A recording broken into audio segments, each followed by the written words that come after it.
Well, you simply couldn't make it up, could you?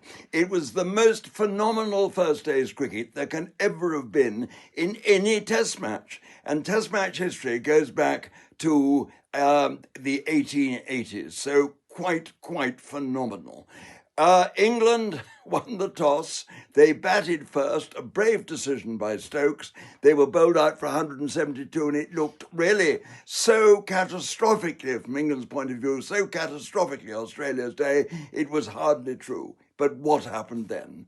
By the close, Australia were 123 for 9. And not only that, Ben Stokes, the phenomenal bowler who comes on and takes wickets when they're most needed, he came on when a stand for the fifth wicket was just beginning to develop between Head and Green, and by the close, Stokes had taken no fewer than 5 wickets for 23 in a simply phenomenal bowling performance.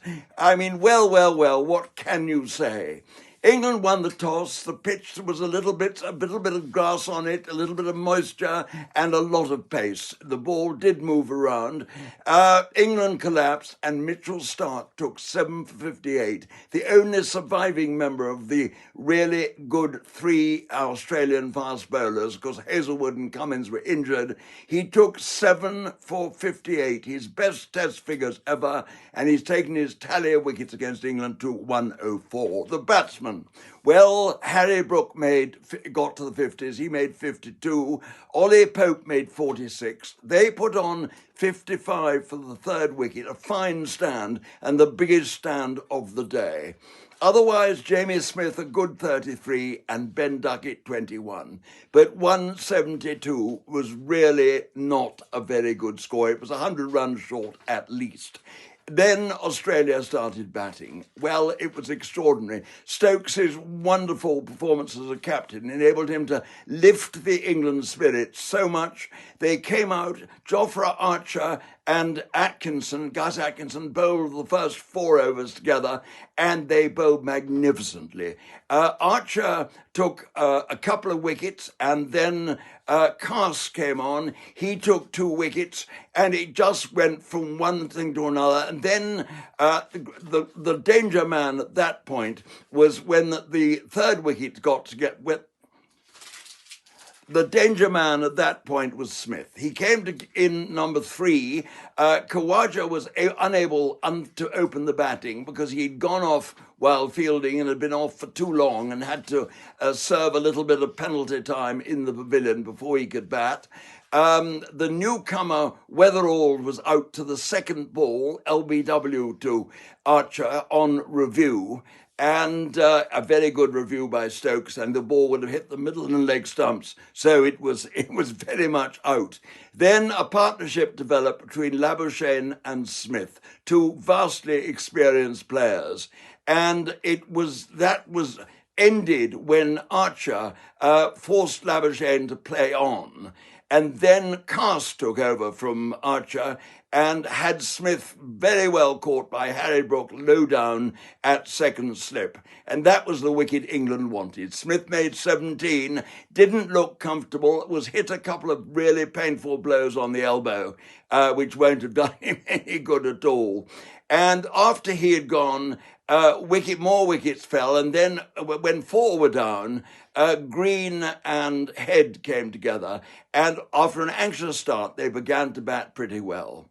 Then Stokes brought himself on, and almost at once Head perished. It was a short ball. He pulled straight to Cass at mid-wicket, who took a good catch up in front of his face, a good but a straightforward catch, and then Stokes really ran amok.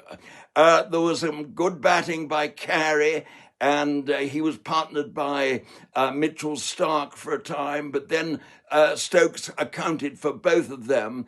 It was really phenomenal, and England's catching was so good close to the wicket. Brook, as I say, in particular, took a very good catch late on to get rid of Scott Boland, and in fact that one had to be confirmed because there was a fear that it might have bounced, but the replay showed unquestionably that it was out. And it was simply phenomenal. The Barmy Army went mad in the stands, as you can imagine. They loved it. The Australians in the crowd of 60,000 30,000, the biggest crowd ever on this new stadium in Perth, were almost silenced, the Australians.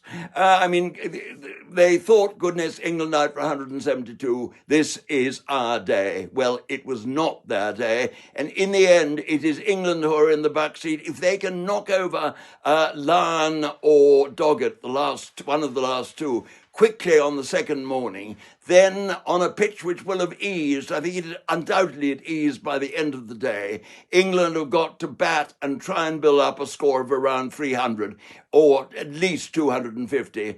And let's hope they get a lead now of nearly 50, and that will be extremely, extremely good for them. For Australia, well, of course it was a disappointing day. And the absence of Cummins, their captain, was, I think, important.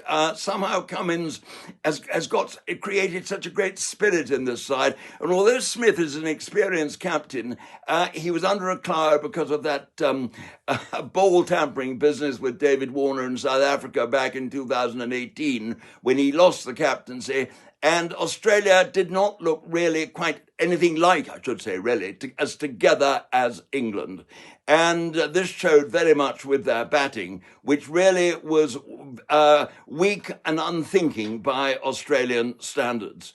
And so I think Australia have got a great worry about their top order.